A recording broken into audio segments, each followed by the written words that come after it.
Good morning. I actually did it twice in a row now. Good morning, Michael. You were still messing with your camera, and I was afraid if I put in there, you were going to come on like this. Yeah, I have camera issues at the house for whatever. Yeah, I don't know what the deal is with you and your camera issues. Well, we're going to bring Dr. Michael Norman on, unfortunately, faster than I would like this morning because I totally forgot that I had a. Well, it wasn't that I forgot. I knew I had a place that I had to be this afternoon. And it was a drive like 2 hours and 15 minutes, but they moved it up on me. So I was like, I was thinking I was going to make it until I wasn't. So I've got my trusty phone in case I need to use it. We'll see. I don't know. We'll see how that goes. Yeah, perfect. But let's bring in Dr. Norman. Good morning, Dr. Norman. How are you? Good morning. Good morning. And thank you for the Liberty Conference last month. I kind of talked to you guys a little bit there. It's a great weekend. Yeah, well, thank you. Well, thank you for coming. Oh, that was a supercharge for the campaign. That was great. Good. Yes. Yeah. Well, so I'm just going to jump right in because we talked a little bit before we came on, and I want you to tell the story you told me. So why are you running? I am running. First of all, I'm a father and a husband, and I've got a 17-year-old son, and then my daughter lives in Edmond. She's 31. So that wasn't the intention to have a 14-year gap in between kids, but I have 18. Okay. All right. I wouldn't recommend it to the faint-of-hearted, but God had a plan in it. But I just think we're running out of time, kind of what's happening. I can't sit around with my kids, hopefully grandchildren very, very soon here. We've got to step up. I think we're at a crisis level on just multiple fronts. And I just, like I told you earlier, I'm not a person that can just ignore things while the Republic burns and go play golf every weekend. You know, we got to step up and do our part. And I definitely, it was through prayer and definitely counsel. And I think we're all going to stand before God someday at some point. And I want to look God in the eye and tell him that I fought for him, and I fought for our kids, and I fought for righteousness. So the big threat that I see, it's big government. It's not the war on crime, the war on terror, the climate change. It's big government is the greatest threat to everything we love, all of our liberties, everything. And big government is exploding. And I think right now our republic is burning, it's on fire, and people are looting the treasury on the way out the door, all around us.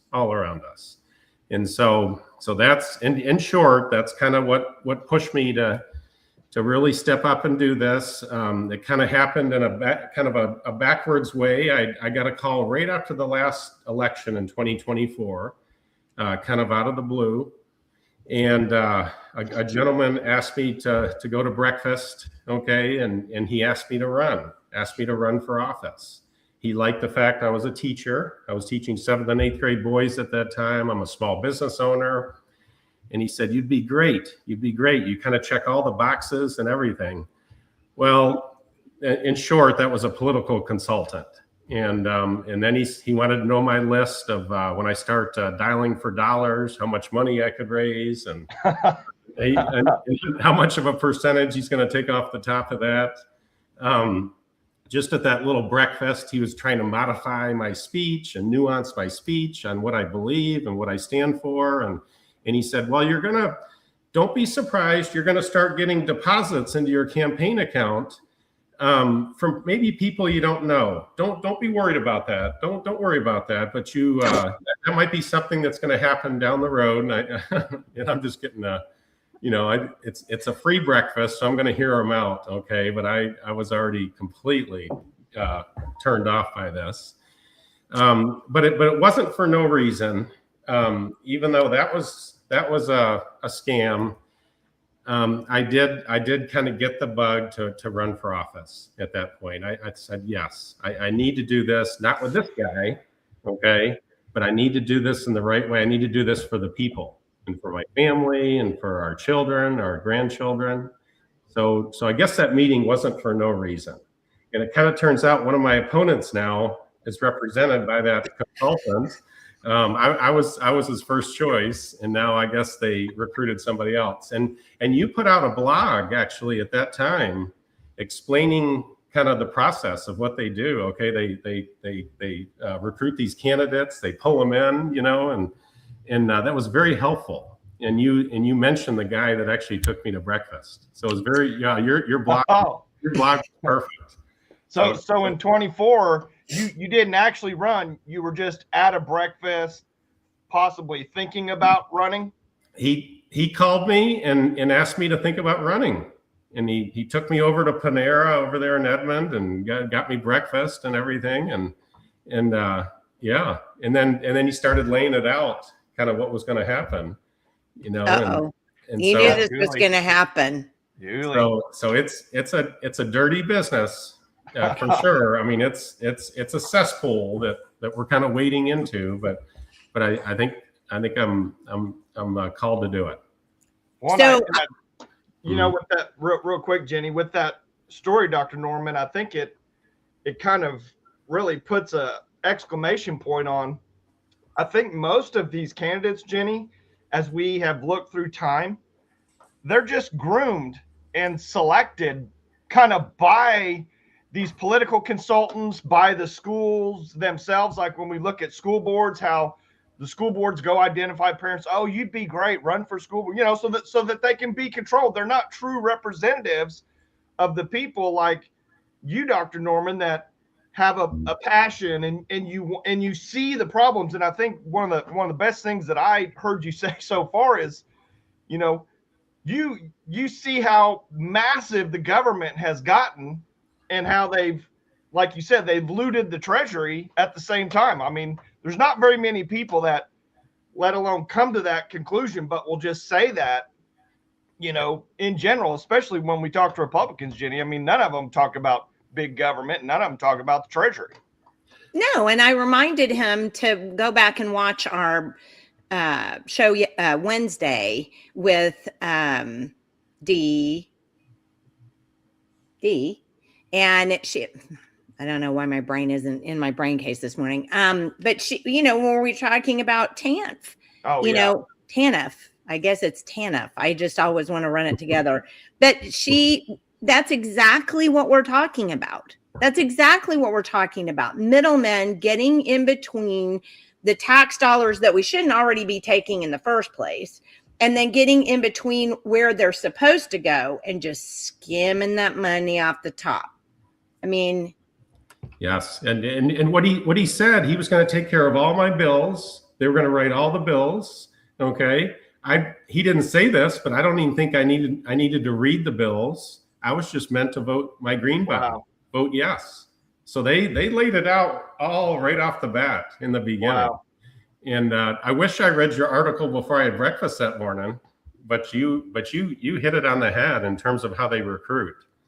And so it was pretty bad. And I'm an old man now, I'm 58, but if I was a 30-year-old kid and people are throwing money at me like that, I don't have the maturity and the wisdom, I'm gonna jump right into that, you know. So I don't know. A lot of these 30-year-old kids down in the Capitol that have won office are falling prey to this, you know. So I think you need a little life wisdom before you kind of wade into that cesspool.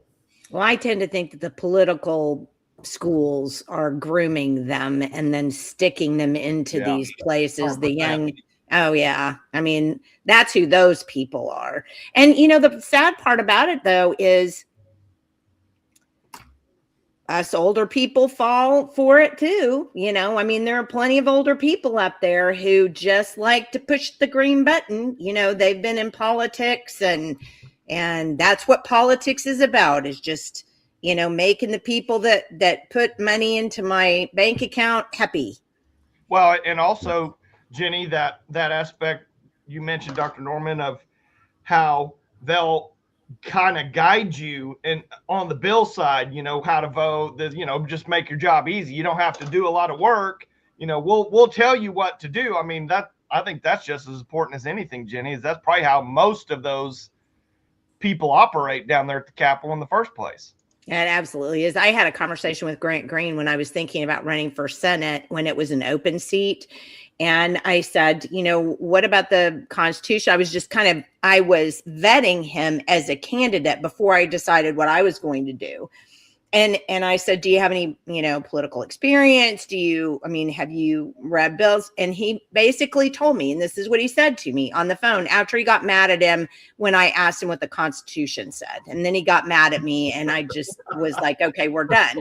But before he got mad at me for saying that, I said, well, how do you think you're going to do up there? I got a lot of friends up there. They're going to show me what to do. They've been already showing me what to do. And I went, and I'm done with you. You're out. And then, what can you do? So. Yes. And they already had the big money behind him. Camp was behind him. And, so he had the big bucks. But Dr. Norman, I gotta do this because I want to make sure I get this in before I have to leave. Yeah. I went to your website. Did you ever see the movie Buckaroo Banzai?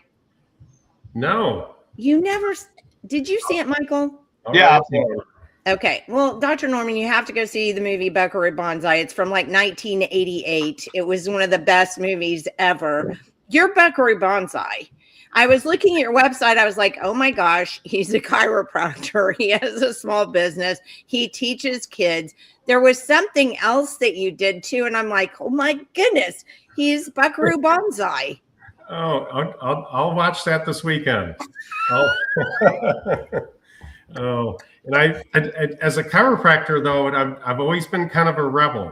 Okay, the pharmaceutical lobby hates us. Okay, yeah. And so we've always been kind of on the outside in, a rebel, and I've always come from a grassroots standpoint, and I've just kind of learned to fight for 34 years doing that because I know it's truth. I know we're changing people's lives in my practice, and we see newborn babies all the way up to elderly individuals, and you see lives change, and you just see the lie, the lie and the deception by the pharmaceutical industry. And see, COVID wasn't their first rodeo.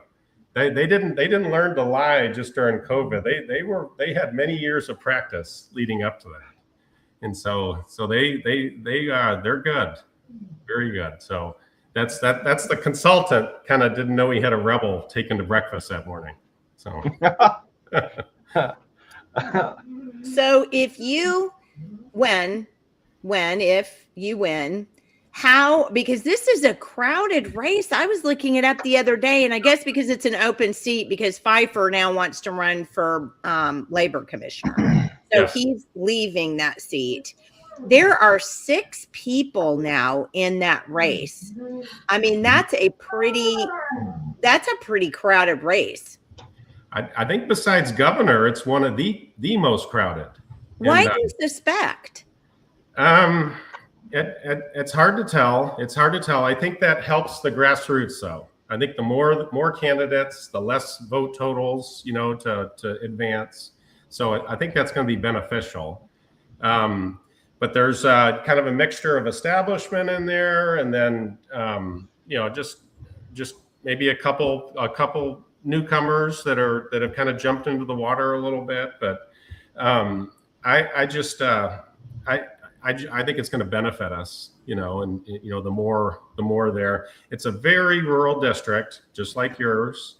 There's really no city centers, no population centers. It catches a little bit of Enid, a little bit of Perry, a little bit of Guthrie.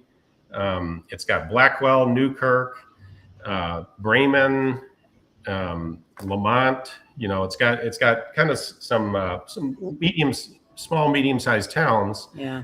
But the establishment is coveting that as a energy corridor. Okay, they've got their eyes on it. A lot of people are helping me and actually giving me contributions and donations that aren't in my district, because they're going to take your tax dollars to build the energy project in my district. And so wind, solar, energy transmission towers, and then CO2 pipelines. So it's kind of coveted. That's their energy corridor. And right now they've had a rubber stamp green button for that. And they need to keep that. They need to keep that rubber stamp going. And so I think we're just at a critical moment. We gotta stand up, and we gotta kind of fight, because there's a point where you can't reverse everything of what they're doing, and I think we're getting dangerously close to that. So what? Did you ever see the movie Aliens? Oh yeah. Oh yeah. So there's one it was the first Aliens, Michael Biehn, who was my favorite character in that movie. And, Ripley looks at him and she goes, "But I don't know what to do. The whole planet's infected." And he said, "Nuke the site from orbit. It's the only way to be sure." Yeah. And, I laugh, but there's sometimes they have spent so much time wrapping and raveling, all of their little machinations and manipulations to how money moves and where the power centers are, and, all of this stuff that I just fear, it's going to be a trick to unravel it. I mean, it's going to be a trick. Hopefully, or no nuclear device is warranted, but I'm just. Well, I think the first step is not be the rubber stamp yes for them. It's to stand up and start to offer resistance. And I don't think we have to be a majority. I think we've got a good nucleus in the House now. I think if we add, 4 or 5 people to that nucleus, it's going to be very powerful. It's going to be sand in the gears of their machinery. So we don't need to be a majority. I really don't. I think 2026, if we can get some seats, it's going to be we're no longer ignored at all. So I saw what Molly Jenkins did. I saw what Jim Shaw did in 2024, and I said, wow, this is possible. We can do this. This is not a pipe dream. It's going to be hard work. We're going to their doorsteps. My 16-year-old is my campaign driver. He got his hours driving for his driver's license, driving all over the district. Pretty good experience. Yeah, I never want to hear a doorbell again the rest of my life. That Ring doorbell chime just kind of goes off. Yeah, I don't like that. But it's harder that way. It's more difficult that way, but it's the way it should be. And I did not put my platform together on my website or my push cards until I made it around the district and got input from everybody. Whereas a lot of the consultant people that were recruited, they rolled out their website on day one, all their issues, all their template stuff. And so without talking to anybody, and they've never run for office before. So that was very, very inauthentic. All right. So Dr. Dorn has a very serious question for you. What kind of political Dorn? Oh, say Buffalo. Can I say I absolutely detest politics? Okay. Yeah. I think politics is irredeemable in its present form. And I think right now, see, I'm not going to take a penny of lobbyist money. That's the only way I would do this. I think that's the only possibility for redemption in our political system that we have. It's a very exciting movement that it's not present in a lot of other states. So it's very exciting here what's happening, and we're just trying to educate the people and let them see. And one of the hardest things you get on the doorstep is, oh yeah, I'm Republican. Don't worry, you got my vote. And I said, whoa, wait. There's you got to educate them. There's different Republicans out there. Yeah. So that's been tough. Okay. They say, yeah, you got my vote. I'm Republican. And you just have to kind of do a little education on that. Yeah, I've done the same thing. And it is shocking how many people will say that. I'm like, but you don't know me. You don't know me. So you're going to have to go check me out. Exactly. Check me up. Yes. Yeah.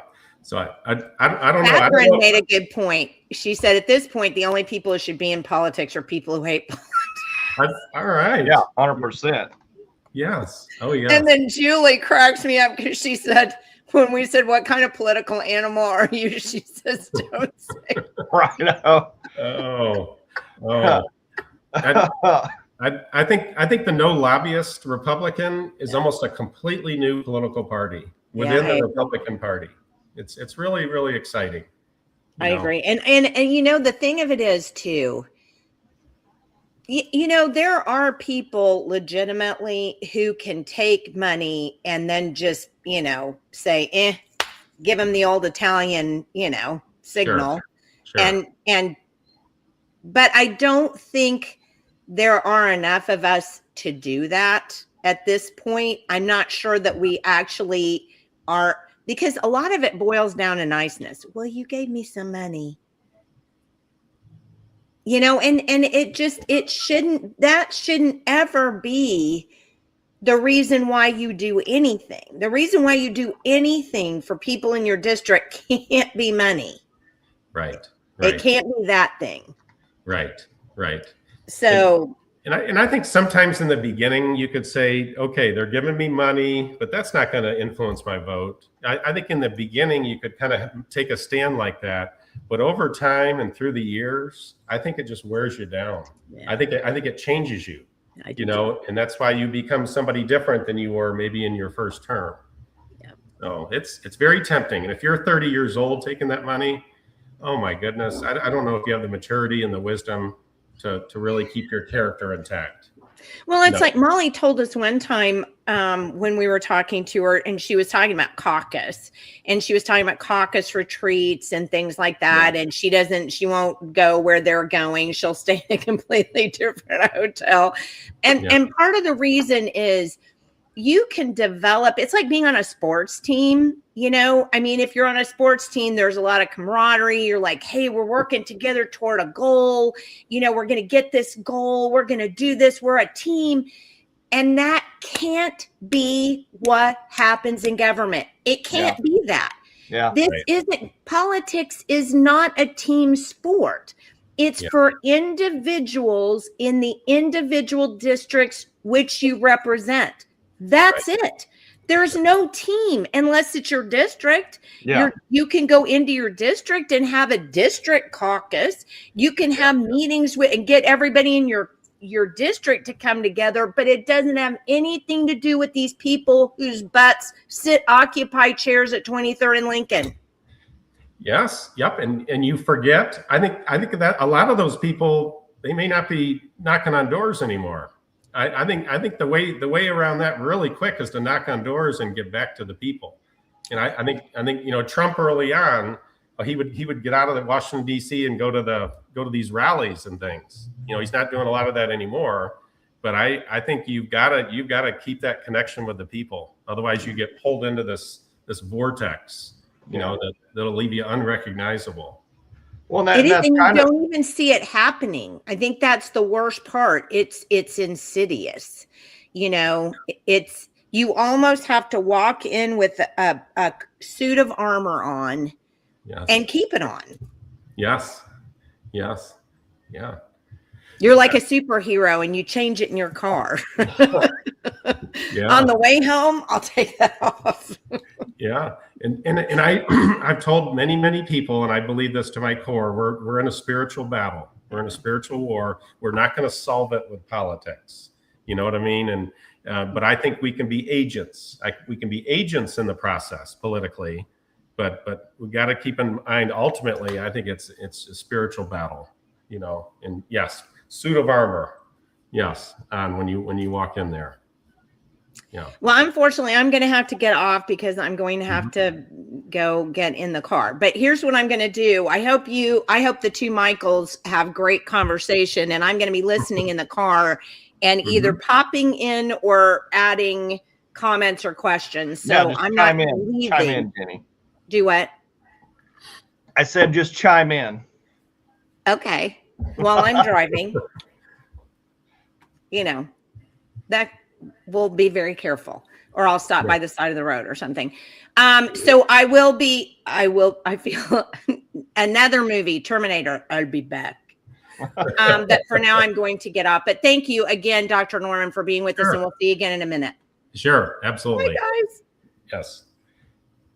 Well, I wanted to just continue on that spiritual side, Doc, because I think, part of the reason why we're in this place in this country right now is because of that moral decline, moral decay, especially when it comes to the school system. And when you were talking about that spiritual battle, I mean, that just, to me, it just rings so true, because that's another one of those, there's just a couple real defining marks from like right now compared to 20 or 30 years ago. The spiritual, we were always, in my opinion, one of the things that made America great is we were the most moral. We had a moral base, a Christian moral value system. If we went in and went to war with somebody, we'd help rebuild them after the fact, or, whatever the case, we just didn't pillage them, to no end. Yes. But we've lost that moral superiority. Yes. And I think definitely it comes down to the life issue. Okay. And I'm I'm 100% pro-life. And I think any civilization where the unborn is not protected, where the most vulnerable is not protected, that civilization will start to slide into oblivion.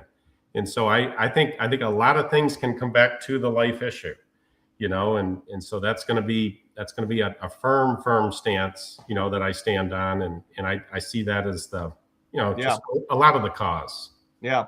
Well, as far as, so I thought it was pretty interesting where you said that you didn't actually solidify your platform until you went around, knocking doors. Yes. Tell me a little bit more about that. Like, what was the number one thing that you heard from people? Was it like actual small government, or transparency, or property tax, or what are those things you really heard from people? Because we never really hear candidates actually talk about what their districts actually tell them, at the door. Yeah. It's always, I've got several pages filled, okay, because I write them down instantly, but I kind of looked at the common themes, and the number one thing is prioritizing taxpayer relief, fighting for the taxpayer. Yeah. Property tax absolutely came up probably more than anything else. I'm gonna fight to abolish the property tax on our homestead properties. So if wherever you claim your homestead, forever rent to the government needs to stop. I think that's wrong in every sense of the word. And to kick somebody out of their house because they don't pay their forever rent to the government. Talk to one family. They're getting ready to retire. They're probably mid-60s, and they spent their own savings to renovate their home. Okay, did a beautiful renovation and everything. And then they're punished by the state with just an astronomical rise in their property tax. So they don't even know if they can stay in that home now. Wow. Or they wanted to retire. So just heard stories like that over and over again. We're taxed up to the eyeballs because of big government, and they're broke. They're overspenders, and they're coming to us now. They're coming to us to start to pay their bills. And it's just got to stop. It's got to stop. And I'm explaining to people, there's going to be no puppet masters pulling my strings. I'm going to fight for the taxpayer and just stop this runaway train. But homeowners insurance premiums, I think there's a lot we can do that's not being done. That came up a lot. Health insurance premiums. And the main thing is just introducing the free market back into it. Yeah. So the thing with insurance, okay, they make you go in there. Okay, if you just want a salad, okay, they make you go in there and buy the whole buffet meal. Okay, I don't want the whole buffet meal. I just want a salad, at dinner. Okay, the insurance industry makes you buy. It's all or nothing. So there's no free market. There's no competition. There's no basically those principles coming into it. So I'm going to fight a lot of the mandates. a lot of the regulations, the restrictions, once again, it comes back to big government. I'm going to be a free market person to really, really introduce that in. So that's a big thing, is insurance. Yeah. Second Amendment, 110%, especially what we saw going on in Minnesota, a couple months ago. I think we need more good guys with guns. Okay. I think that is the answer to that. And the good guys need to be surrounded by the rule of law. You know what I mean? So I taught in the classroom for 2 years, and I concealed carried every day in the classroom because I felt those kids were my responsibility, but if I had to act and protect those kids, how long would I be in a court system after that? Even if I was in the right, even if it was self-defense in the right, how long am I going to be wrapped up in the court system? It's just, we got to protect the good guys with the rule of law. So that's very important to my district. And then corporate welfare, green energy, I'm going to oppose all that. Yeah. Well, I want to hit on that. I want to hit on that green energy just a little bit more, because you were talking about kind of your district is right in the corridor of a lot of that stuff. And I think you had said, you mentioned something that really kind of struck me with that corridor. And I think it's, if we allow them, because you were talking about the rubber stamp, just being rubber stamp. Yeah, I do this, that, all the transmission lines or CO2 pipes or whatever, Yes. Once they get that infrastructure put into place, it never comes out. So, I mean, right. you have to stop it now. You can't just let some stuff come in and then all of a sudden you're going to be able to turn everything around, because that's not how it works. You have to stop it, right now in this critical period, I think, like you said. Yes. Yep. And I don't think they're going to be done until they get every square inch. I mean, that's what greed does. Every square inch of rural land. And who in the world would ever think CO2 pipelines would be a good idea? Yeah. And they have kind of greenlit. I guess it's kind of like an educational type of a process moving forward to see where that might be a good idea to lay those down and where to put those in. And that's liquefying the CO2 and storing it underground. If one of those lines ruptures, you've got to evacuate the whole town. Oh yeah. I mean, that's just who would think that's a good idea? And they're gravitating toward that. At the Capitol. Yeah, well, we covered on a show or two about a rupture in one of the CO2 lines. So I mean, it's an odorless gas that's heavier. So it's it's down on the ground. You'd never know. You just would breathe it in, you'd be dead. Just like that. Yes. Did when you were out knocking doors, did the people that you spoke to on the green side or brought the green issues up, did they realize kind of the amount, the total amount of all the different aspects of that, or were they just really zoned in on windmills or solar farms or? Probably what affected their community the most. But a lot of the wind farm people, I mean, just overabundantly opposed it. The ones that were for it they were living maybe off a golf course over here in the city, and they've got their wind farms out in the rural area. They're not walking outside their back door seeing those wind turbines every day. Now a couple of them really, really like that mailbox money coming in. Okay, and when you start getting that subsidy, okay, that's really, really hard to give up. That was not a majority at all. That was a very, very small portion. But they said, that's my mailbox money. I can go out in my pajamas and get my check from my mailbox every day. I don't have to go to work. And so you're not really gonna talk anybody into different principles that responds like that. Yeah. Well, I want to go back to your career and kind of just all your life experience. So. Have you always been a chiropractor? Is that your main source of income? I know you said you're a small business owner also. Maybe that's your maybe Mhm. that's your practice as your small business. Then you were a teacher. Just tell me a little bit about just your career in general. Yeah. So Laura and I have been married since 1992. Have a daughter, like I said, 31-year-old daughter, 17-year-old son now. We kind of grew up in the North Texas area, and I would say, and then I started my chiropractic practice. I'm 34 years in practice. It's always been a family practice. We see newborn infants hours old, and then elderly people. I mean, just a really a family practice in general. It's more of a neurological corrective care approach. So it's very unique within chiropractic. And what I do is I take stress and pressure off the nervous system, which basically is the control system for the whole body. So we wouldn't live a fraction of a second without nerve supply. We could go a few minutes without oxygen, a few minutes without, few days without water, but nerve supply, you won't live a fraction of a second. But all I do is take stress off what I call God's greatest miracle. It's an inborn healing ability in our bodies. And when stress comes off that, nothing but good things happen.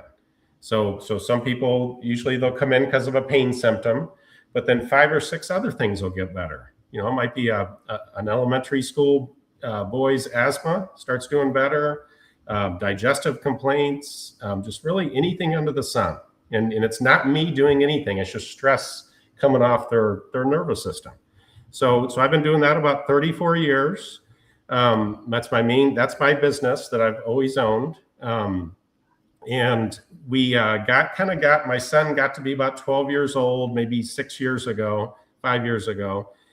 And it was right after COVID. We're in the North Texas area. He's looking at going to junior high school and wearing masks and getting vaccines and getting the woke ideology. And we just had to get out of North Texas. So that was the big driver that really got us out. We came up here to Logan County, found a great Christian school for my son. No masks, no vaccines, no woke ideology. Laura and I have always felt, with kids, it's kind of better to pay the price now or you're going to pay the price later. Yeah. Kind of one of those deals. You're always going to pay the price, but we just chose to pay the price then. So we sold the home, we sold the practice, moved up here.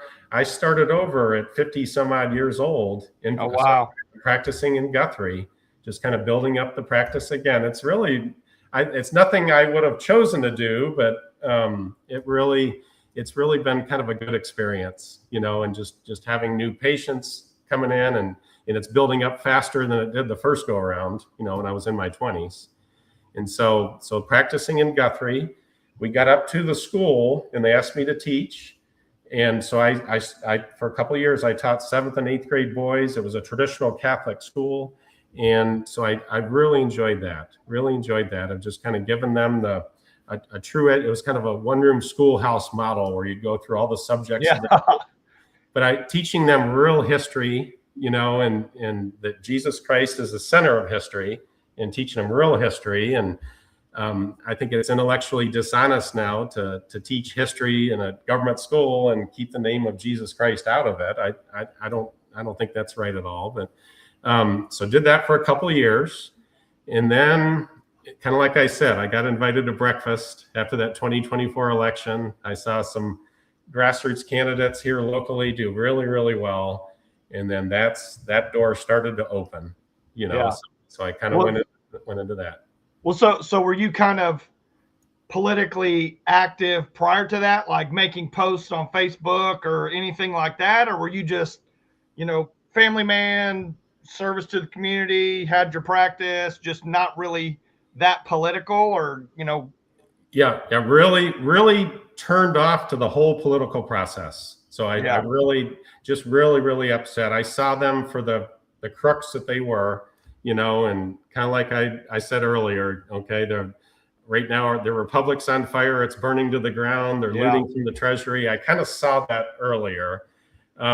Usually when somebody is a big opponent of big government, like I am, that it usually doesn't come out of nowhere. And so I kind of have a little experience. I was a victim of weaponization of the federal government, really in my 30s, I guess. We're just starting our family, just had our daughter. And so that really, really shaped who I was and how I saw the government and kind of what I saw behind the veil a little bit. Yeah. So I, got out of college, started my practice. That was all going good. Got married. We had our first child, starting our family, everything. I took a part-time job because Laura wanted to stay home with our children. I took a part-time job at another clinic as a chiropractor, but it was in an accident and injury clinic. So I would go in there, I'd get paid by the hour, no paperwork to worry about, no insurance forms, go home at the end of the day. It was a perfect part-time job. Did that for a few months, and then I was called into a civil deposition. And I thought it was to basically settle some insurance claims. And they started showing me evidence that I was actually working for a criminal enterprise. Oh, wow. Back then. So I had my own practice, building that up. And then this part-time job was run by a criminal enterprise. While I was making my $22.50 an hour, they were bringing in millions and millions of dollars. Wow. And it was through fraudulent medical billing. They were forging my signature. They had a signature stamp on me. They had me sign stuff that I just didn't know what I was signing. And then they had all these shell corporations set up at this medical clinic, textile company, modular home company. So all this money was coming in, millions of dollars. And so I saw that evidence, and then I was approached by the feds, and I became a cooperating witness against these criminals, against these crooks. That was a regular medical clinic. It wasn't chiropractic. It was like an accident and injury clinic, and it was tied into a string of law offices. So somebody would get into an accident, and the law office would funnel the patients into the clinic. And they got me right out of school. I was just who they're looking for. A naive doctor right out of school that would kind of come in. That was me. They were really good at what they looked for. But as they showed me evidence, this actually, and it's hard to believe, this actually was a ring of the Russian mafia that actually moved through the North Texas area back then. Oh my God. So it's kind of, if you ever read a John Grisham novel way back when, my life became a John Grisham novel. Wow. And so I started cooperating against these guys and helping the feds. And they're having me lift evidence out of the clinic. It was back when they had Rolodexes. I'd copy the Rolodex cards and put them in my backpack and go out of there, and I'd meet the feds and give them all the evidence. So we're talking IRS, FBI, wow, U.S. Secret Service even in it, because it was an international deal. And so I was basically cooperating, going after these bad guys. And I remember, these dates are etched in my head. May 1st, 1997, I wake up from a nap, that I'm taking a nap with my 3-year-old daughter. And I had a phone message on my counter from a criminal investigator of the IRS. And I knew this guy was going to call me. He was giving me the results of the investigation after all my cooperation. And so he gets on the phone, and I get on the phone, call him back. And he said, Dr. Norman, I want to thank you very much. We could not have done this without you. You were there every step of the way. You cooperated every step of the way. I want to really thank you. And I got to tell you, Michael, just for a split second, I thought I'm going to go to Washington, D.C. and get one of those congressional medals.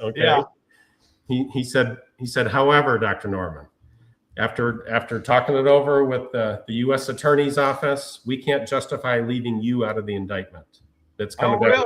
It's coming down in 2 weeks. Wow, they're going to indict you. And so I'm thrown in to the, they double crossed me. They got all my information. And so what happened, I think it wasn't 2 weeks. It was actually 28 months before we definitively heard anything. But we really started, first of all, we're just lost, not knowing where to go. But by the grace of God, we begin to just grow as a family, grow in our faith, just really, really get strong again.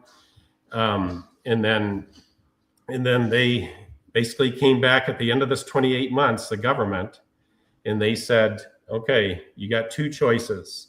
You could plead guilty, okay? You get a slap on the wrist, maybe a home probation, whatever. Everything else will be dropped. It was 10 counts. It was mail fraud. It was conspiracy fraud. It was everything. Wow. Okay, do that, or you fight this, you're going to prison for 10 years minimum. And if you fight this, okay, we're going to lay it on you probably more than 10 years. Okay, they stress minimum 10 years. And I've got to say, Michael, I mean, our faith grew to such a point, grew to such a level at that point that I could not stand before God someday. And they wanted me to start lying against others they wanted to target. Yeah. So if I pled guilty, I would get a better deal if I started lying and putting other people in prison with my words. So this is like secretaries, legal secretaries, people I didn't even know, but they were going to tell me how to testify. Wow. And I just could not put other people in prison with my words, and we chose to fight it. And and when you choose to fight it, okay, they're going to lay it on you thick. They are going to come after you. In my daughter's first day of kindergarten orientation, okay, they raided our home. So 6 FBI agents, flak jackets, assault weapons, everything. And it was payback for not taking. How old are you? You're just like early 30s at this point? I'm like a kid. This was my introduction right out of college. This was my introduction to life and how the federal government works. Wow. This is kind of what I got. And so, okay, that was my daughter's first day of kindergarten. Okay. And they basically handcuffed me. First guy in the door puts me face first into the door, handcuffs me. Then they comb through the house, and it was payback time. And they took me down to jail. Okay. Personally selected jail cell, criminals, murderers, drug dealers, organized crime figures. Had to go see the judge, the magistrate hearing. They decide to let you go or set your bail, whatever. And then I came home. That was all in 24 hours. I came home that day. But I really was centered on, we are doing the right thing. We are doing the right thing. We're standing up to these low life. I got to say the federal government treated me worse than those criminals ever did. Those Russian mafia members, the federal government treated me worse. I mean, that's hard to believe.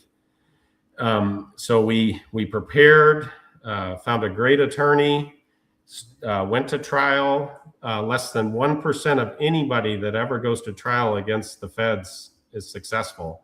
It's a fraction of 1%. Yeah. But the jury saw right through it, where I was acquitted of all charges. Laura and I walked out of that courtroom. Really, we were free for the first time than we were in 6 years. Yeah. Like a 6-year ordeal. And so we walked out completely, free and exonerated. And the jury hugged us out in the vestibule of the courthouse and said, we saw right through that. We weren't going to let them get good people like you. I mean, it was really, really special. And so then I've been asked just to share this story, at churches and men's conferences and youth conferences. And then somebody asked me one time, have you ever written a book? And I said, no, but I put that into my idea a little bit. So it's I've got a book called Unbridled Grace. So wow. I kind of memorialized it in the book. Good for you. But I've got to say that does color my perception of why I'm running and why I see the big government as the greatest threat to everything that we love. And yeah, I mean, look at the experience, you had just coming out, working in a clinic, trying to be a good doctor, a good person, helping people. And then you literally just get caught up in that storm. And it just shows really how corrupt the lengths that the government will go to protect themselves and make their case, make their side, compared to representing you, helping you. I mean, you did everything they asked you to do. Mm-hmm. Then they turn on you, and then they try to, make you the bad guy, put you in jail, raid your house. I mean, what a corrupt system that we live. I mean, I can see. I mean, I don't know how I would have handled that at that age. I mean, I know how I'd handle it now with the life experience I have, but kudos to you for being able to stand up against that behemoth. It's almost like David and Goliath scenario, standing up to that behemoth of a corrupt government, literally just trying to intimidate you to no end in every possible way to play their game. I mean, unbelievable. And it's all a game. It truly, to them, it's all a game. And as soon as the game was over, the instigator, the IRS criminal investigator, came up in the courtroom after it was over and shook my hand and said, "Congratulations, Dr. Norman. Sorry we had to meet under these circumstances. Wow. Hopefully in the future we can meet again under better circumstances." And then they go back to their life. What? After completely turning someone's life into a whirlwind. It's just a game to them. I mean, is it fun for them? Is it just literally fun, you think, for them to try to twist people like that? I think power is just a powerful narcotic. I think and this IRS, I don't want to denigrate what he did before, but this IRS criminal investigator, before that, he worked at the counter of an enterprise rental car. Yeah. He was renting cars. So now he's got a gun. Now he's got this power. Now he's got this position. And boy, he hammered it home to anybody that got in his way. And so power is just a powerful narcotic, and I just and it was not Laura and I that did this miracle. It was God's miracle, that completely God's miracle. And it prioritized our lives. It's really, looking back on it now, it's the greatest thing that ever happened to us, even though it's very dark. But we got our priorities back again. We got our marriage was stronger than ever. Family was just center of everything. And probably your faith was tested beyond, any reasonable level. Yes. Yeah. So I am thankful. You couldn't have asked me that back in 2000. Okay. It was pretty dark back then. Yeah. And it was a big thing in North Texas. It kind of was in the media, it was on the news and all the papers. And when they go after you in the beginning, they put it on page 1. This criminal doctor, did such and such. Yeah. When they acquit you, okay, it's on page 32. Yeah. When they exonerate you. So it's well, and just another question on that whole media side, and I want to hit this from Robert real quick. He says, he's talking about that IRS agent just doing my job. Yeah, of course. And you have a completely unqualified person. That's what the government is, a bunch of unqualified people that just literally have the power because they have they have unlimited amounts of money to do whatever they want. Yes. But what I want to ask you is, on that media side, did any real media person come to you, say, "Hey, tell me what's really happening here"? They just basted you all over the media without even really talking to you? Yeah, they double cross you too, though. So the media would come, and they act like they have good intent, and they want to get your side of the story. And then when it shows up, in their final product, okay, they paint you as, just a criminal, and I've got to say, when I used to read newspaper accounts and see the news and maybe see so-and-so, is under a criminal indictment, I would kind of think, oh, they must be guilty. They must be a bad guy. Oh, that's not true at all anymore. That completely changed my view of that, because I just learned how that inner workings worked, and it's dirty. And if I agreed to go live for them and go to the trial and go live for them, I was going to get a sweetheart deal. Okay. If I went and put other people in prison, okay, they were going to give me a sweetheart deal. Whoever goes in and pleads guilty, in the beginning gets the best deal. It's a dirty, dirty system, so I got to say why I'm running, because I think big government is a threat.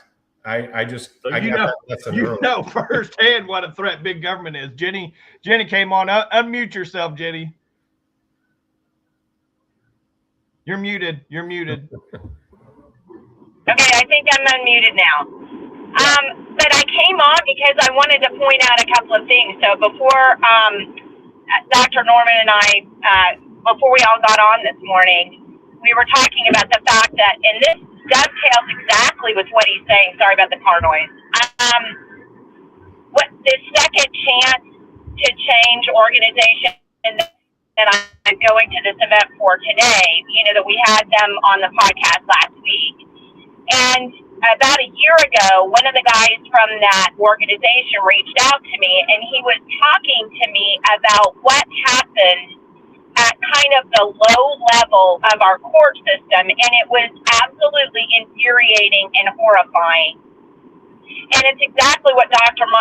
Norman's talking about. So, for example, he was talking about, and I'm going to make a kind of a weird analogy here, but it's the best one I can think of.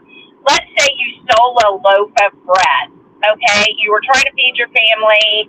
You stole a loaf of bread.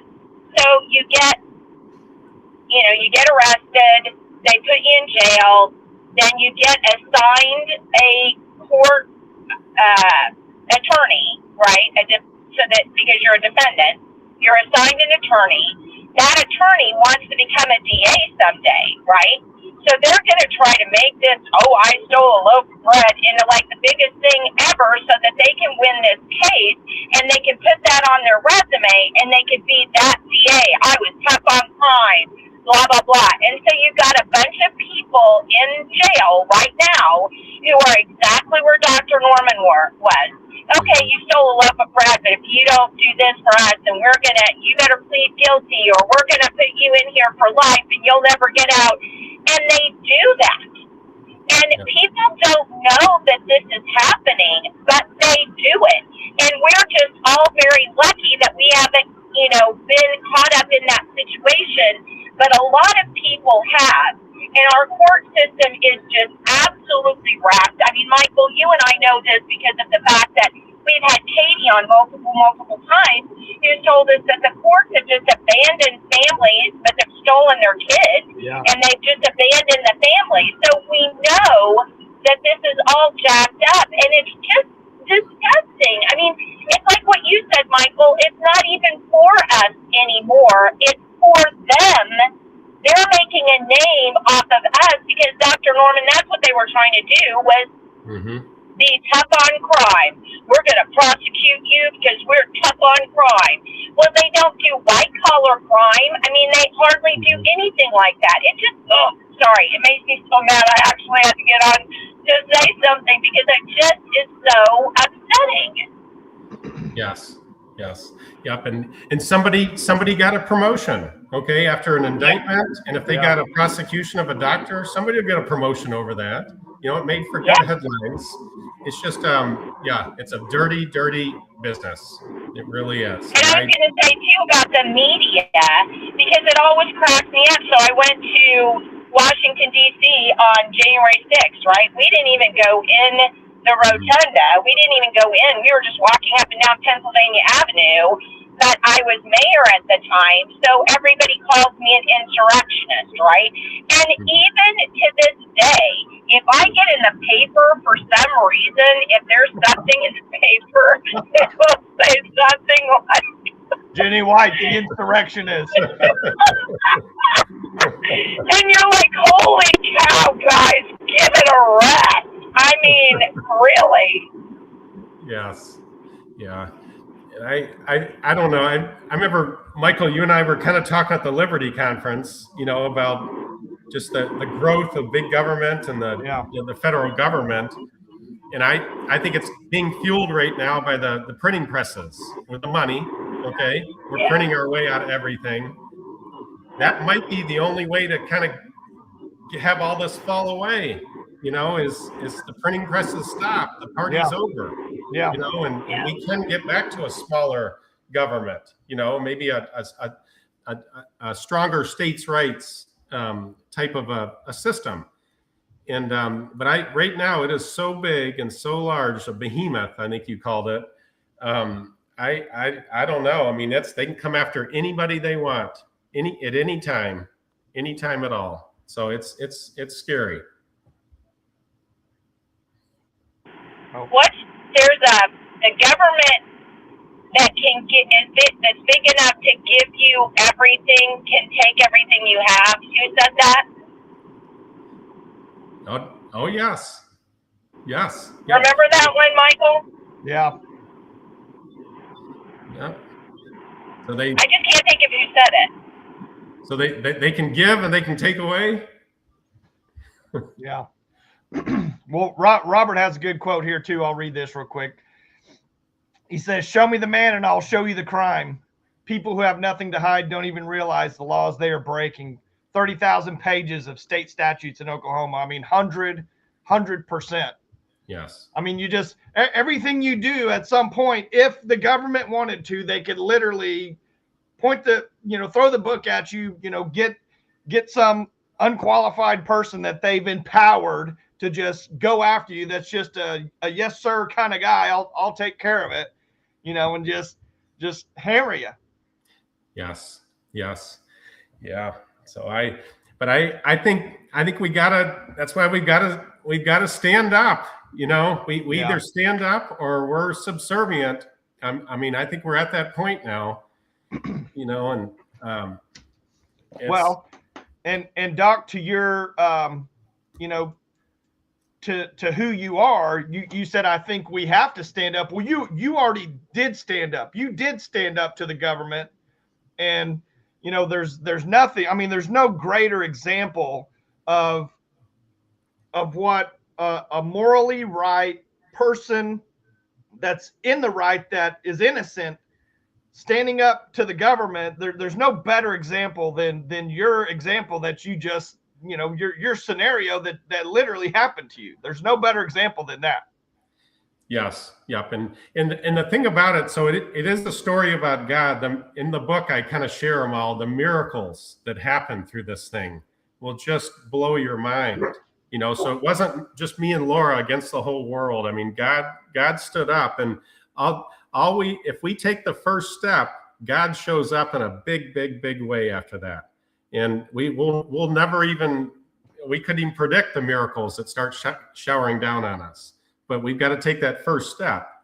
And even the bad guys during the trial, the mafia members, the government was actually pressuring them. Okay, they could lessen their sentence in prison if they pointed the finger at Dr. Norman. Oh wow! They even turned against the government. Even the bad guys, the mafia members.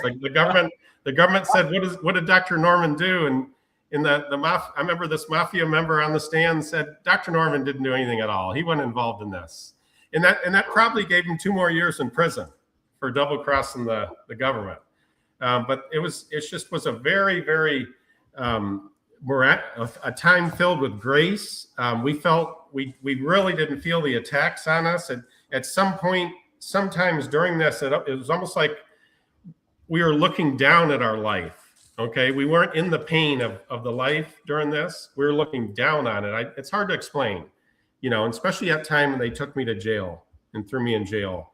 And it's almost like I was looking down at the scene of my life that day. I wasn't feeling the pain that it was going through. So it's just very, God is good. God was great. Well, hold your book up there again. Okay. Okay.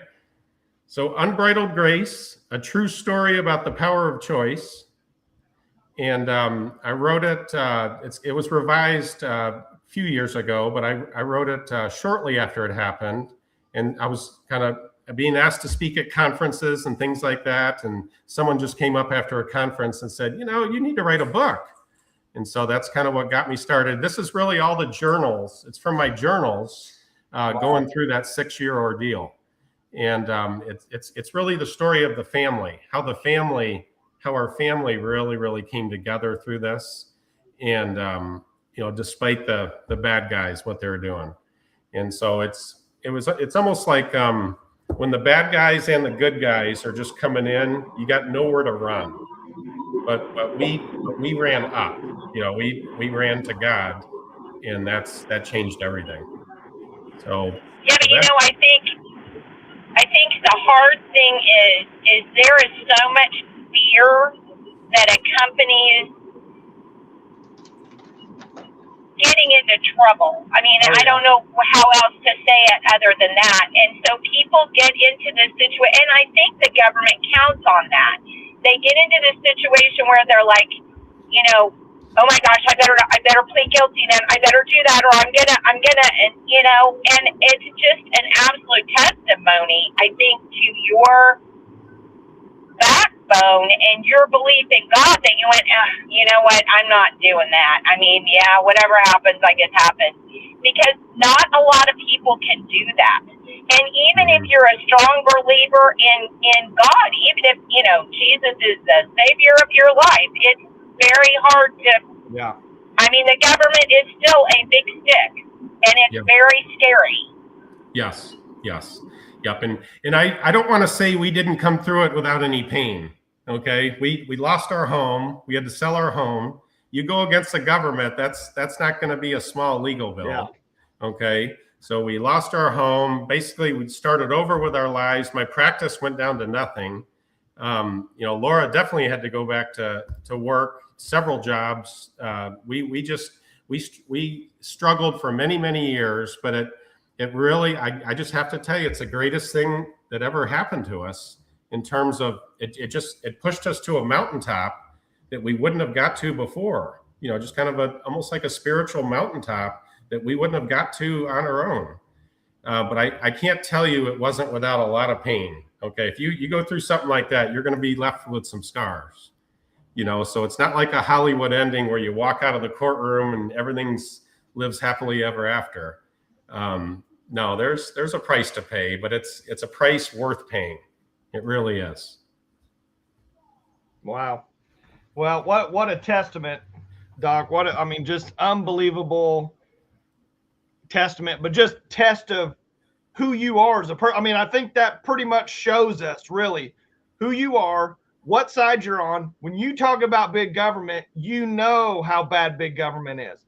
You know, when you talk about these things, you've been there at the very depths of what it is, you know, to go against the government, to be, you know, to have them put their finger on you, you know, and to use, you know, to solidify with your family and your faith, you know, to bring you out of that. And I mean, there's just, I mean, everything you say is just, I mean, you've just qualified yourself 1,000 times over. You're not just some guy, you know, spewing, you know, talking points. You've actually lived all this stuff in one way or another. I mean, it's unbelievable.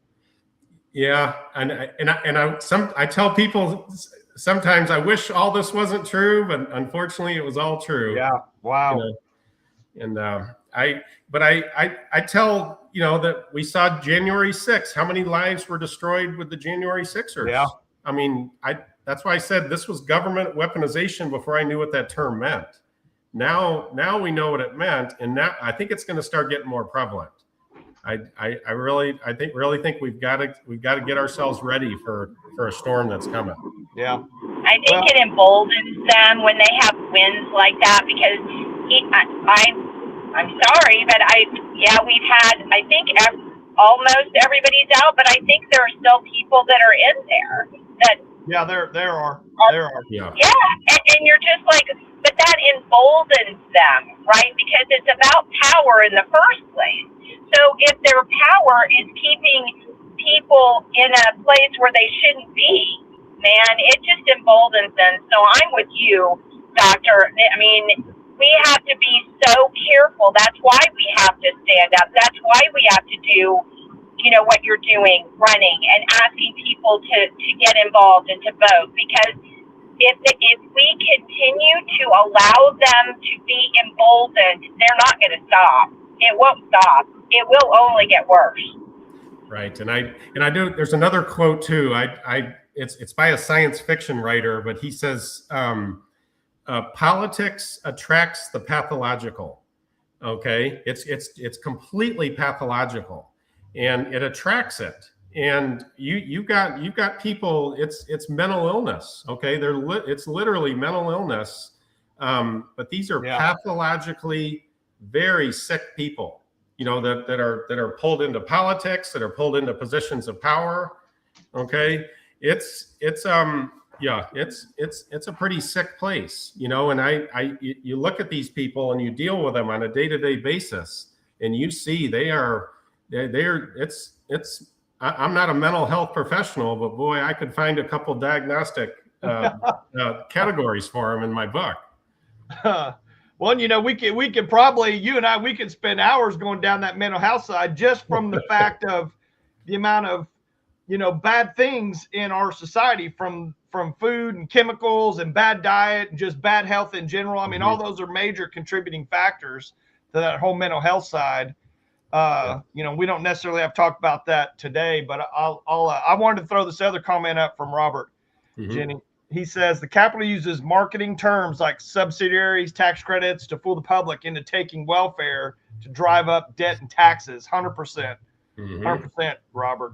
And in my opinion, Doc, this all comes down to one basic thing, in my opinion, which is debt is control. They turn those money printers on. If you didn't have all those state subsidies, just like TANF, none of those problems would even exist, Jenny, if you didn't have those federal dollars coming in here for these bad, corrupt people to try to take advantage. And it doesn't matter, you know, what avenue you go down.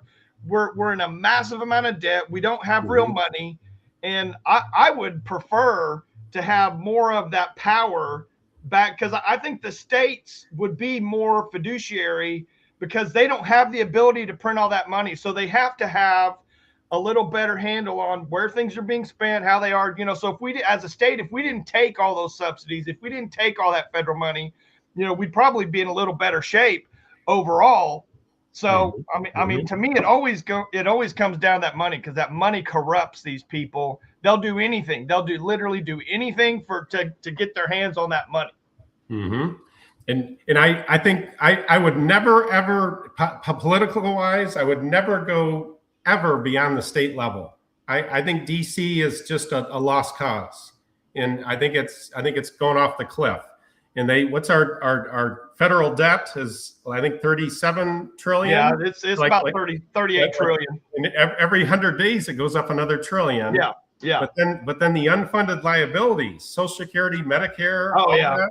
I heard a guy. Hundreds of trillions, and hundreds of trillions. Yes. Then you have the derivatives on top of that, which is, you know, hundreds and hundreds of trillions in the quadrillion range. I mean, it's unbelievable. Yes. So this thing is coming to a head really quick. They say in 7 years there's no more Social Security, you know, Medicare.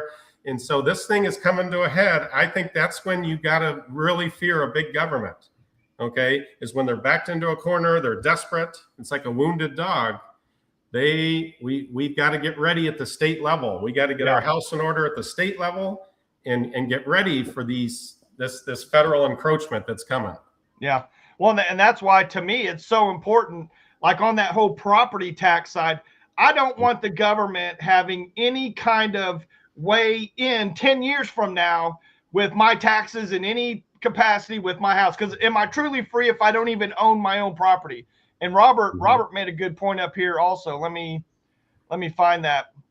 He says voters who don't pay property tax can vote on bonds to raise our taxes. I mean, that's a whole nother side. You have all these bonds that encumber our land, you know, for the school board, the city bonds, and everything else. I mean, we're not free. We're literal debt slaves at the end of the day in like a spider web fashion. You know, we're just caught right there in the middle of that web with all these little attachments to us in one way or another. Yes. Well, and let's point out something we pointed out the other day when we had Dee on. If our state government was working for the people, wouldn't we have something on property tax this session so far? Yeah. And wouldn't we have been able to pass a bill that would have allowed all elections essentially to be at the general election, including school board elections? So again, they are not for the people. This isn't it's functioning the way they want it, but it's not functioning for us. And I think all we have to do to be able to prove that to people is use those two things right there. Yeah. Yes. 100%. Yes. But I also agree with Dr. Norman that if we can just get another 4, 5, 6 more of us in there, we can really, like he said, throw some sand in the gears up there, because we can't just keep allowing the status quo to just keep operating, because they keep getting worse, Jenny. And I mean, you of all people know, every year it just keeps getting worse. The bills get worse. The representation to us get worse. The amount of things that they can do to us gets worse. And I mean, I was woken up, Dr. Norman, during COVID. I mean, I was a guy just trying to survive when COVID hit. I mean, the way they treated my kids, the things they tried to make us do, I'm like, that's it. I mean, I never wore a mask. I pulled my kids out of school. We don't vaccinate, all that stuff just compounded during COVID. And I just saw the lengths that the government will go to scare the public into going into what they want us to do. Yes. Yeah. And I think with the debt, I ran in. This is not a majority, but I have run into this with all my door knocking. It's something I never ever expected to have to overcome and encounter, but I call it taxation virtue. Okay, if you're patriotic and you love your country, you need to step up and pay your fair share. Pay your fair share of taxes. Okay, give the government school system more and more and more money. Okay, even though we're 50th in education. I never thought I would encounter that and have to overcome that. Okay, but there is a spirit of subservience that has come over a lot of people like that. Their spirits are asleep. They don't want to stand up and fight, and see this for what it is. And so I guess that's maybe one of the discouragements I had, going out there, is this taxation virtue. We're going to pay our fair share, and the government needs money. The government needs more of our money. And it's just, I don't know. But I thank God that's not a majority of doors I knocked on. It's a small percentage. But you are running into that out there. Yes. And I can kind of, not that I want to justify it, but I can kind of see, there are people out there that just feel like it's easier to just pay their way out. So if they just pay, if they just pay the government, then they're doing what they need to do to not have to really take responsibility. I mean, that's how I look at that. Yes. Yep. And I was told by one door, and with my property tax position, okay, abolish the homestead property tax on our homesteaded properties. She said, well, you need to go talk to all the school superintendents first before you take this position. And I said, oh, okay. And how do you think that conversation's going to go? And so that, but thank goodness that's not a majority of doors at all. It's just every now and then. Yeah. So Jenny and I kind of talked about knocking on doors. It's kind of a roller coaster. You get your highs and your lows. Those were a couple of the low points, but there's more highs than lows. Here's Robert. I tell them to raise their own kids and stop sending them to Caesar. Yes. And then Gracie says exactly why it's so important to win back at our local and state level. That's when we were talking about you just wanting to just concentrate on the state level. You don't want to really want to go much higher than that.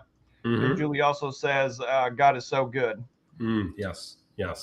Yep. And I've had this conversation of you had Alexander Hamilton and you had Thomas Jefferson fighting it out, and Hamilton wanted a strong federal central government.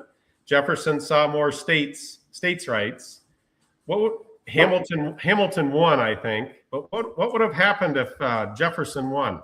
Yeah, a strong confederation of states. Yeah, they say if the federal government only stuck to constitutional matters, I think 70% of it would go away overnight. I think we are so beyond our constitutional framework. It's irredeemable almost. Well, and it's the same way with the state. You talk to people on doors, or you just have conversations with people in regular everyday life, and our government has grown so large that now people don't know what the function of government actually is. So because it's so large, they think that the function of government is everything that government is doing right now. And you're like, no, wait, we got to pull it back like 50%. And they look at you with this, look on their face like a deer in the headlights. And you're like, so we got to go back to what government is for. It's not to provide you a chicken in your pot. That's not what it's for. And it's not to provide you goods and services. I mean, wasn't Dee the one who was talking about actually one of the, like, DHS actually has merch or something? And you're like, oh my gosh, I'm going to buy a sweatshirt that says DHS on it? What? It's crazy, people. Oh. It's like people literally don't even get it. Well, we've talked about it many times where people, they just really don't want to take personal responsibility. It's easier to take that handout than it is to take personal responsibility. But I also wanted to chime in one thing, Doc, when you mentioned the Jefferson Hamilton scenario. Don't forget also, Hamilton was a major banker. He was a big proponent of central banking, large banks. And that's where we've gone down that banking route again, that money printing route, because that's the control mechanism of all of it, is that money printing machine. Those bankers, not to just throw all the bankers under the bus. Banking is a business that needs to be here to help give us the comforts of the society that we have. But in my opinion, it all needs to be at the local level. All the banking needs to be at the local level. We don't need all these massive Bank of International Settlements and all these banks that just are completely centralized and completely against what I feel the Constitution and the founders, what they fought for in the first place, was that freedom from the centralization, that the tyranny of the centralization that they were under in the first place. Yes. Yep. And see, I don't know if we're going to willingly give that up at this point, but it may be forced. I think it's forced. As soon as the money printing stops, the game of musical chairs is over. Everybody's going to try to find their chair. But the party's over as soon as the printing presses are turned off. But I think, yes, it's going to be some short-term pain, but it's going to get us back to a point to where I think we'll be in a better place. Yeah. And I never would have guessed this was going to happen in my lifetime. I think it's going to happen, but now it's speeding up so fast. We're kind of, when you have a football game and the game is in the 2-minute warning, everything gets faster. Everything is moving so fast right now. So I'm thinking something's going to happen in our lifetimes. Yeah.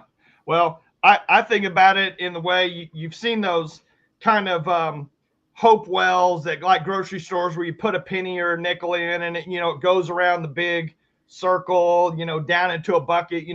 Forever we've been on that outer rim where it's just real slow going around there. Now we're down inside that spiral, that's only like this big around. Now it's just really moving fast. It's still going around, but it's getting ready to hit the bottom. I mean, I agree 100%. Yes. Yeah. Yeah. So I think we just need to be ready at the state level. We have to have our house in order in the state level and create a climate where entrepreneurs can come in here in a free market, give taxpayers relief. Okay. Get the tax man off their back and just really have a prosperous state level to get ready for this impending collapse. I mean, would they say the dollar has lost lost 97% of its value? Yeah. I think 98%. Yeah. How much more can you lose? Yeah, we're pretty much there. We're pretty much there. So I wanted to mention something.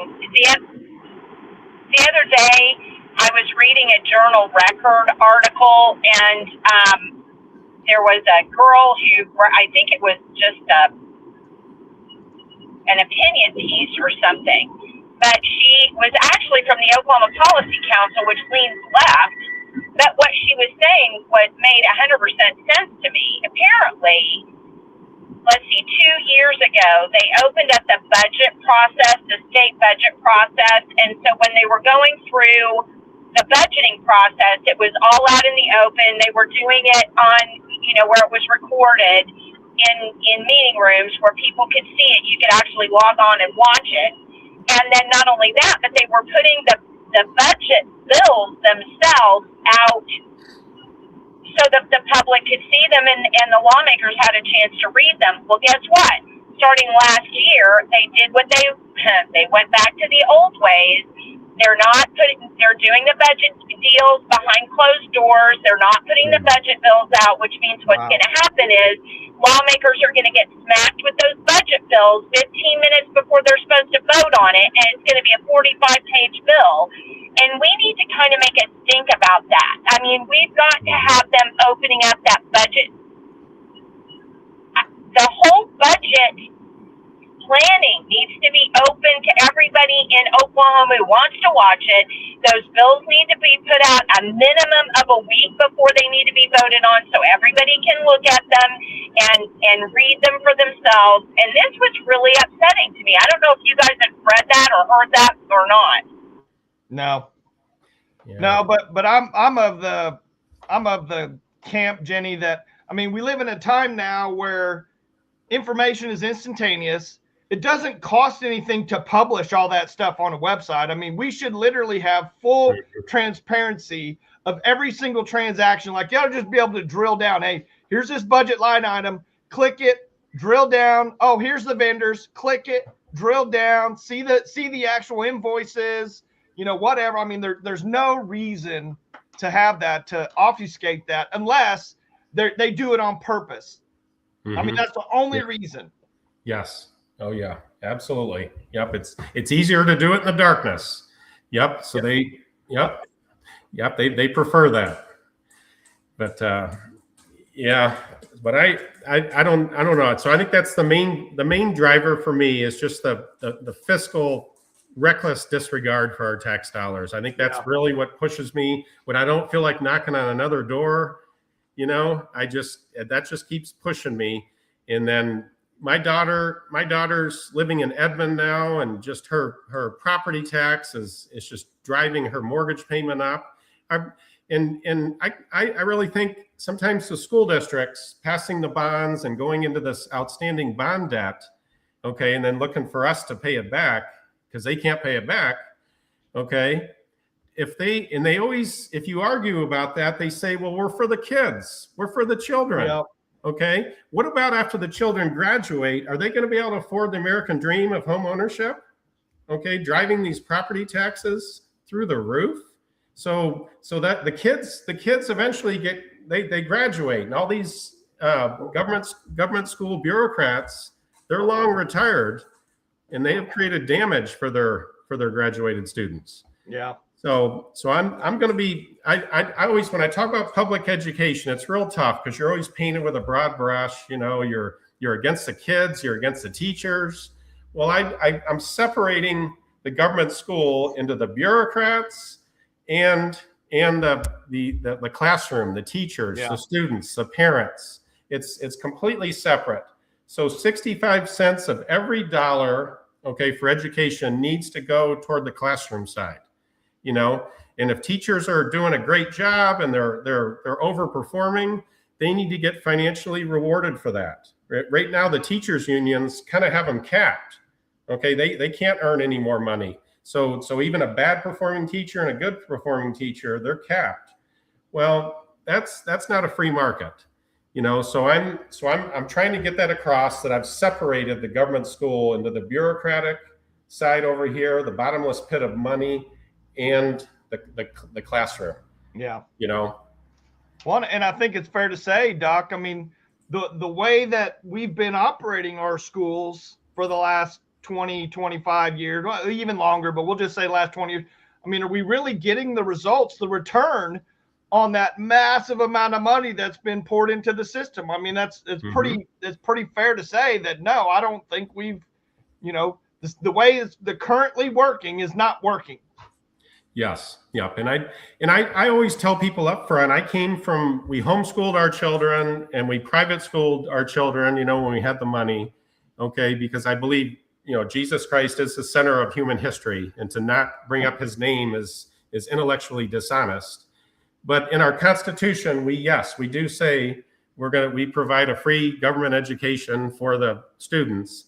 But do you have to provide a 15,000 seat football stadium with artificial turf? and Yeah. lights, and Yeah, then go and 100%. raise your property tax to pay for that. I don't know if that's in the Constitution. You know. Yeah. 100%. Well, Jenny, anything else from you, Jenny?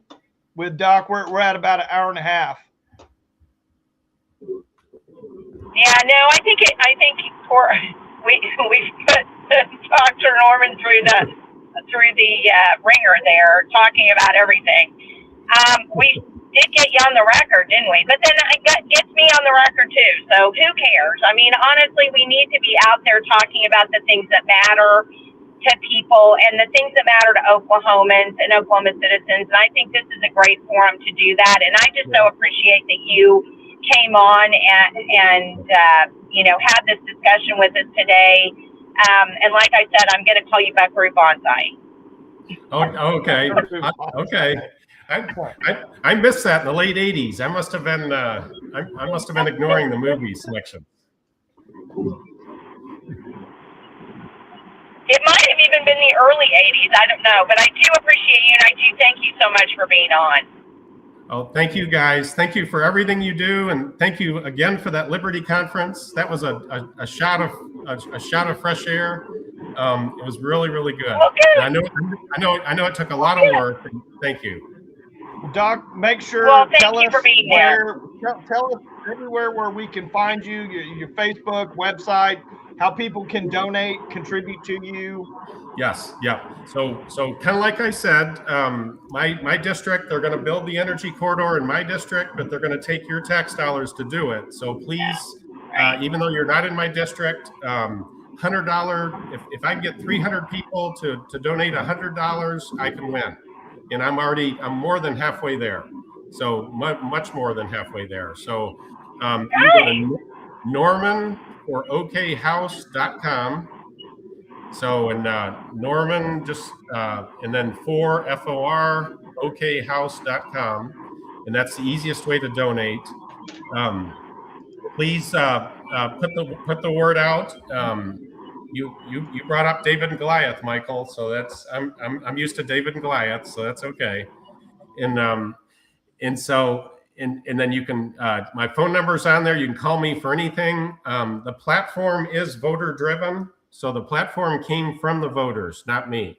And so if there's things on the platform that are not there, that need to be there, you call me. There's no puppet master pulling my strings. It'll go right on there. And but I'm just really thankful for you guys to kind of let me on today. And I'm in the home stretch, and just really my job ahead of me is just hitting those doors until June 16th. Yeah.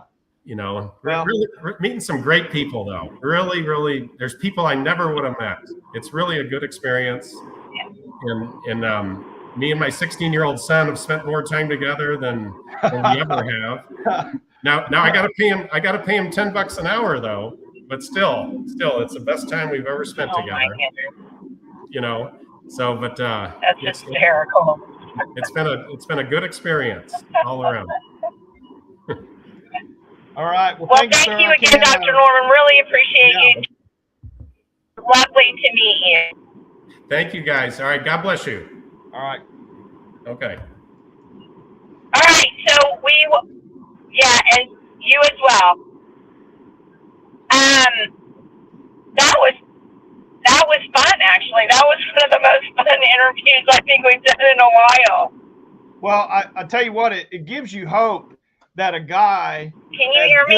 Okay, there you are. Yeah, as good and kind of as true and honest as Dr. Norman is, actually wants to, run for office, because that's usually not the case. Uh-oh, Jenny may be paused out there a little bit. We'll see. My Wi-Fi, I'm driving through. Yeah, I'm driving through all of the wind turbines on my way through. Uh-oh. Well, she's kind of looks like maybe cutting in and out. But I'll go ahead and close this out. Yeah, to me, you just can't get a better example of someone that actually wants to, that's been there, has experienced that, and has literally run the gauntlet of personal life being completely invaded by the government, on top of, you know, just massive tests to your spirit and your family, your spiritual life and your family, and come through that and rebuild on top of that, and then want to run for office because that's what he feels like. You know, he sees kind of what's happening and wants to, you know, do the right thing. So I mean, I have a massive amount of respect for Dr. Norman, and man, we need to do all we can to get that guy elected, because that guy is a true representative of the people. You know, one of us, just like one of us, how we think, you know, and what we think, how we think things should actually operate, you know, this country. So it's, I'm so glad we had him on. Man, I just hope we can get him in there, because what a force for good for us he would be. So I'm not sure what we've got next week, because I don't have the calendar. I don't know if Jenny wants to unmute herself and say something real quick. I don't remember, because I don't have the calendar either. Yeah. Well, whatever it is. So we'll be back next Wednesday at 9 a.m. So be here. Yeah. All right. Thank you, Michael, for.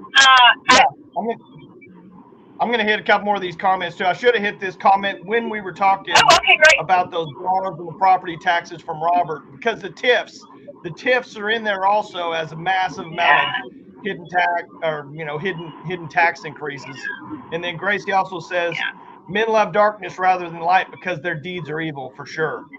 You know, for sure, Gracie. And Robert also says, yeah, sounds like a true patriot. Yeah, and that's what we need. We need actual patriots that understand the moral values that this country was built on in those offices. Well, I also think the other thing that really makes him a good candidate is the fact that he's had government use as a weapon against him. And I think until you have that happen to you, I just don't, you know, like the state election board putting, you know, not liking what I say, so not just firing me, but then asking the DAs and then the AG's office to investigate. Yeah, they're gonna sick the DA on you. People have the arm of the government checking your chin. You know, I don't know that you understand how bad it actually is. So I just think we need people who have been in that position and can say, look, I've been there. I know how bad this is. You know, I just want to see it stop. Yeah. Well, and not just been there, Jenny, and with your case also, the lengths that the government will go to put you down. Yeah. So, all right. Well, I mean, go ahead. No, that was it. I was done. Okay. Well, we'll see everybody back Wednesday at 9. And sure glad we had Dr. Norman on podcast today. Me too. Thank you, everybody, for joining us, and have a blessed weekend. All righty. All right. Thanks, everybody. Bye-bye. All right.